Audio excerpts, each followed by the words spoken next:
دوستان سلام، امیدوارم که حالتون خوب باشه. رضا هستم، بیشتر از 10 ساله که برنامه نویسم و توی این کانال قصد دارم تجربیاتم توی این حوزه رو باهاتون اشتراک بذارم. برنامه نویسی یک مهارته و مثل سایر مهارت‌ها برای یادگیریش نیاز به تمرین و تکرار زیادی داره.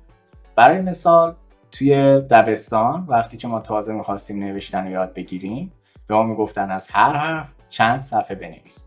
یه جور مشق شعر. و توی این فرایند ما با تکرار زیاد یاد میگیریم که چطور بنویسیم و این واقعا یه اصل توی آموزش. شما باید تکرار بکنید، تمرین بکنید تا بتونید توی اون کار به درجه استادی برسید و بتونید اون کار رو خوب انجام بدید. برنامه نویسی کار پرچالشیه و برای اینکه بتونیم برنامه نویسی بکنیم باید یاد بگیریم که چطور حل مسئله بکنیم و حل مسئله هم خودش یه مهارته، یعنی با تکرار میتونه بهبود پیدا کنه.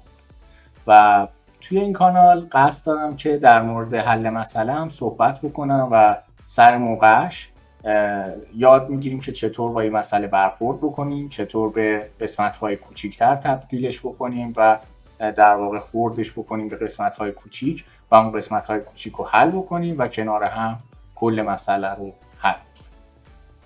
برنامه نویسی نیاز به حوصله زیادی داره.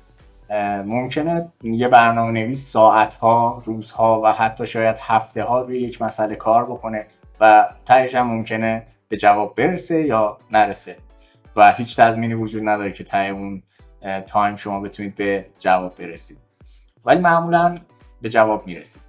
پس بیاید امیدوار باشیم و با حوصله. ولی با این اوصاف برنامه نویسی شغل پردرآمدی هست و بازار کار بزرگی داره. این بازار کار در حال گسترشه، پس به نظر من ارزش وقت گذاشتن و آموزش دیدن رو داره. توی این کانال سعی میکنم همه چیز رو از پایه بهتون آموزش بدم، پس نیاز به دونستن هیچ چیزی نیست، هیچ پیش نیازی نداریم، فقط نیازه که تمرین بکنید، حوصله داشته باشید و آموزش ها رو با من دنبال بکنید. یه موضوع دیگه ای که دوست دارم اینجا بهش اشاره بکنم آموزش زبان هست. اگر تا حالا زبان انگلیسی رو شروع نکردید، بهتون توصیه میکنم همین امروز آموزش زبان انگلیسی رو شروع کنید، به خاطر اینکه اگر شما بخواید حوزه فعالیتتون رو فراتر ببرید و پروژه های بین المللی بگیرید، نیاز دارید که بتونید به زبان انگلیسی صحبت و بتونید ارتباط برقرار.